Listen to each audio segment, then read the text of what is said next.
All right, ladies and gentlemen, this is Unit 1, Presentation 4. And in this set of notes, I'm going to be talking about is how to create your recovery system. All right, so at this point, you have been trying to make a good nose diver, which is great. It helps you with understanding simple rocketry, how to make something, a rocket shoot up without tumbling, and hopefully it flies straight. All right, we talk about symmetry and those types of things. So now what we want to talk about is how do we get the rocket to come down slowly. So the nose diver comes down really, really fast, right? And you probably notice that if done right, your probably nose broke. All right, we don't want that in a recovery system. We want it to come down nice and easy. So if you had passengers on it, the passengers wouldn't get killed. All right, so there are two different types of recovery systems that we're going to be talking about. One is obviously the one that I am going to that you are going to be making, which is the backslider. And if you have the opportunity, because you made a great backslider, then you have the opportunity to make a parachute system. Okay, I'm not going to go over too specifically about the parachute system just because, most of you guys won't get to that point. But if you do, great. You can get an idea of what it's about. So let me just talk more about the backslider because that's the one that you're going to be making. So what is a backslider compared to what you've been making? All right, so if you look at the picture right here, this looks very similar to the nose diver you made. The only difference is that it's got a long nose cone. All right, so I'm going to highlight that. All right, and that's a big part of what makes it become a nose dive or become a backslider. All right, so what they did was instead of using that little tiny nose cone that you guys probably all made, this one is a lot longer. And if you look at the ruler right here, this is probably about 2.5 feet long. Okay, it's almost about 1 meter long to do that. If you probably measured your nose cone right now, it's probably less than a foot. All right, it's probably less than 30 centimeters. This is probably roughly around 75 centimeters. So you can understand how long something you have to make. And the reason why you're trying to do that is because in the previous one, we talked about having on a nose diver, you wanted your center of mass, center of area to be very far apart. Well, in a backslider, you want the center of area and the center of mass to be very, very close to one another. And I'll talk a little bit more specifically about where they should be, but the idea is you want the center of mass and the center of area to be close, which is completely different than what you've been doing. All right, a nosedive or backslider is very consistent. All right, if you're done right, and it comes down horizontally on its side. Okay, parachute on the other hand, it looks like a nose diver. Right, it's the only difference is you got a parachute that's hidden in the nose cone. All right, so these are kind of it as you're going through. So now I'm going to show you guys some examples of what a backslider looks like and what you can use for your nose. Okay, so now that you've made a successful bottle rocket, right? So if you made something that looks something like this, that went straight up in the air and down, the next step is for you guys to figure out how to make a recovery system. So the first one I'm going to show you guys is the backslider, and this is the one that the kids usually have the most success with, other than the parachute one. So if you look at it, this is what your normal one kind of looks like, right? Typical, all this kind of stuff. The idea is this. So when you made your regular rocket, what you wanted to focus on was moving the center of area to be as low as possible and to move the center of mass to be as high as possible, right? So if I ultimately wanted to balance it out, I kind of wanted to balance it out like right around here or so, right? Closer to the tip is better. Now, what you need to do is when you get to a backslider, the difference now is where should the center of area and center of mass be, all right? And the thing that you want to focus on is trying to move the center of area to be all the way up here, all right? To move it more towards the center of mass, all right? Now that's contradictory to what we've been talking about because the whole time we've been saying get your center of mass and your center of area to be as far as possible. That's what's good for nose divers. But if you want to make a good backslider, and backsliders are the ones that will come down very, very slowly on its side, like this. All right? So what you have to focus on now is to make your center of area move upwards. All right? And so I'm going to show you a couple examples of what kids have done to do that. So here's one.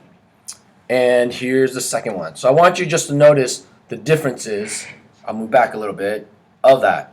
You should see kind of what these groups did to successfully do that. So here's one, right? You can clearly see that they made the nose cone longer. Why would they do that? Well, if you make more area, right, all the way up here, now you're moving your center of area from being back here, and you're moving it forward a little bit.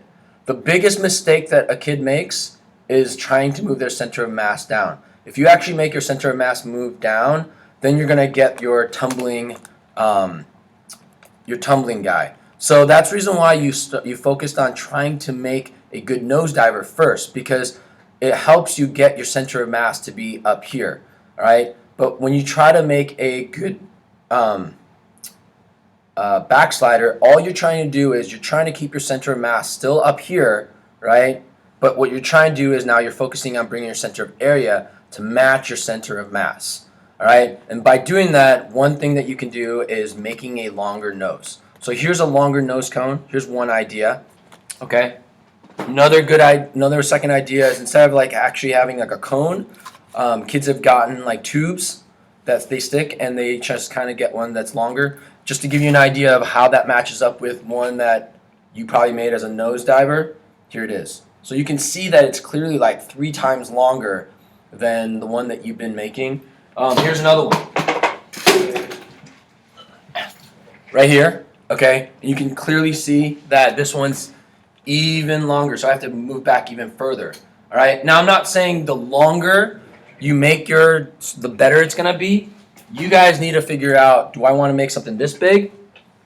Do I want to make something this long? Right. So if I get here, or lastly, do I want to make something this long? All right. And there are other things that you can do, but the idea is you want to, right? Take your regular rocket that you have and try and make your center of area to move upwards. All right. I know you've been working on so far making it move backwards. Now, when you make your backslider, you're now doing the opposite. But remember, I want you to understand this. Do not move your center of mass to match by going backwards. You want to keep that center of mass to be forward. If you move your center of mass downwards, you're going to get the tumbling action.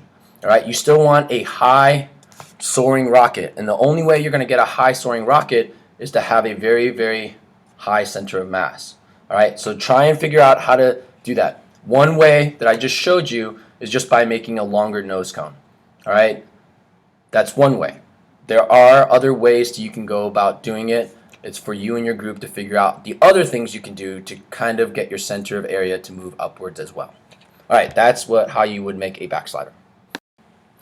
Okay, so the second recovery system that you guys will be working on, or if you choose to, right? And again, you can choose to do both at the same time. And that's the whole idea of why you would be in a group of 4, right? Is that maybe you guys divide up the work and you guys say two of you guys work on the backslider, and the other 2 we will work on the parachute.